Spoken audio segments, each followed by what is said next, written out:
ગુજરાતમાં હવામાન વિભાગની આગાહી પ્રમાણે આગામી 7 દિવસ છૂટોછવાયો મધ્યમ વરસાદ રહેવાનો છે। દક્ષિણ ગુજરાત, મધ્ય ગુજરાત અને ઉત્તર ગુજરાતના અનેક વિસ્તારોમાં છૂટોછવાયો વરસાદ પડશે। દરિયાકાંઠાના વિસ્તારોમાં પણ ભારે પવન સાથે છૂટોછવાયો વરસાદ પડે તેવી સંભાવનાઓ છે। વિંડીના માધ્યમથી જોઈએ તો તમે જુઓ કે જે મોન્સૂન ટ્રફ છે એ ધીરે ધીરે આગળ વધી રહ્યો છે। અત્યારે દરિયાકાંઠાના વિસ્તારો જે છે ત્યાં વરસાદ પડી રહ્યો છે, પણ અતિ ભારે વરસાદની આગાહી નથી, કારણ કે કોઈ એવી સિસ્ટમ ગુજરાતની નજીક નથી। સિસ્ટમ ક્યાં મજબૂત બનેલી છે તો સિસ્ટમ એક બની છે બંગાળની ખાડીમાં, જે ખૂબ મજબૂત છે। અને સિસ્ટમ તમે જુઓ કે અહીંયા ધાનબાદની આસપાસ તમને દેખાતી હશે આ મજબૂત સિસ્ટમ। એના સિવાય વેસ્ટર્ન ડિસ્ટર્બન્સની સિસ્ટમ જે ઉપરથી પસાર થઈ રહી છે, પાકિસ્તાન તરફથી આવી રહી છે, એની અસર થવાની છે। પણ એ બધાની અસર થતાં આખા અઠવાડિયામાં છૂટોછવાયો મધ્યમ વરસાદ પડવાનો છે।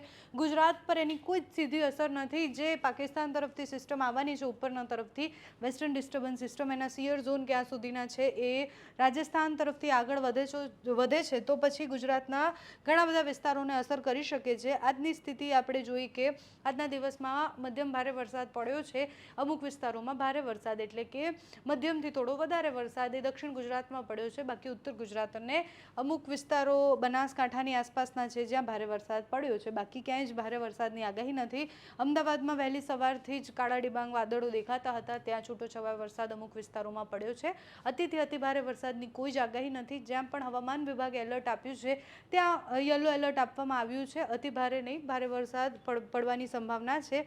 ભારે વરસાદ પણ એવો નહીં કે આખા વિસ્તારમાં ભારે વરસાદ પડે, જેમ કે કચ્છમાં વરસાદ પડવાનો તે અમુક વિસ્તારમાં પડે, દેવભૂમિ દ્વારકામાં અમુક વિસ્તારમાં વરસાદ પડે, બનાસકાંઠાના અમુક ભાગોમાં વરસાદ પડે, એવી રીતના ભારે વરસાદ પડવાનો છે।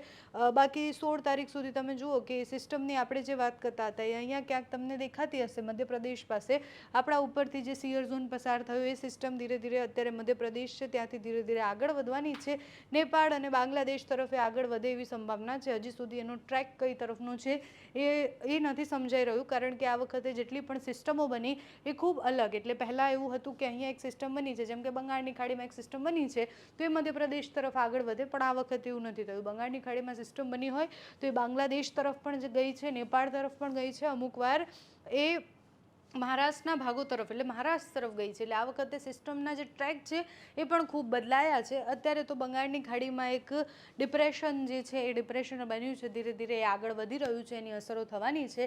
આગામી એક અઠવાડિયું ક્યાં વરસાદ પડવાનો છે, કયા વિસ્તારમાં ભારે વરસાદ પડવાનો છે, કયા વિસ્તારમાં છૂટોછવાયો વરસાદ પડવાનો છે, હવામાન નિષ્ણાંત અંબાલાલ પટેલે પણ આગાહી આપી છે। એમની આગાહી પ્રમાણે પણ અત્યારે આખું અઠવાડિયું અને એના સિવાય આખો મહિનો, એમને તો આખા મહિનાની આગાહી આપી છે અને એવું કહ્યું છે કે 15 તારીખ એટલે નેક્સ્ટ 15 તારીખ સુધીમાં હજી ગુજરાતમાં ખૂબ સામાન્ય મધ્યમ વરસાદ પડશે। અત્યારે એવી કોઈ મજબૂત સિસ્ટમ નથી બની રહી, પણ ઓગસ્ટની એન્ડમાં એક સિસ્ટમ એવી મજબૂત બનવાની છે, છેલ્લા સપ્તાહમાં એક મજબૂત સિસ્ટમ બનશે જે ગુજરાતના મોટાભાગના વિસ્તારમાં સારો વરસાદ પાડીને જશે। એના પછી નેક્સ્ટ મંથ જે નવી સિસ્ટમો બનશે એની આગાહી થશે। તો અંબાલાલ પટેલ જે આગાહી કરી રહ્યા છે તે સાંભળો। આગામી દિવસોમાં અમને ધીરે ધીરે ગરમીની શરૂઆત થશે, વરાપ રહેવાની શક્યતા છે, પરંતુ હમણાં તારીખ 14 આસપાસ હળવા વરસાદી ઝાપટા પડવાની શક્યતા રહેશે। ઉત્તર ગુજરાતના ભાગોમાં, મધ્ય ગુજરાતના ભાગોમાં અને દક્ષિણ ગુજરાતના ભાગોમાં પણ ક્યાંક હળવો વરસાદ, છાંટાછૂટી કે ઝાપટા પડવાની શક્યતા રહે। સૌરાષ્ટ્રના ભિન્ન ભાગોમાં પણ વરસાદી છાંટા, વાદળવાયુ કે હળવા વરસાદી ઝાપટા પડવાની શક્યતા રહે। એટલે ધીરે ધીરે હવે વરાપ થવાની શક્યતા રહેશે।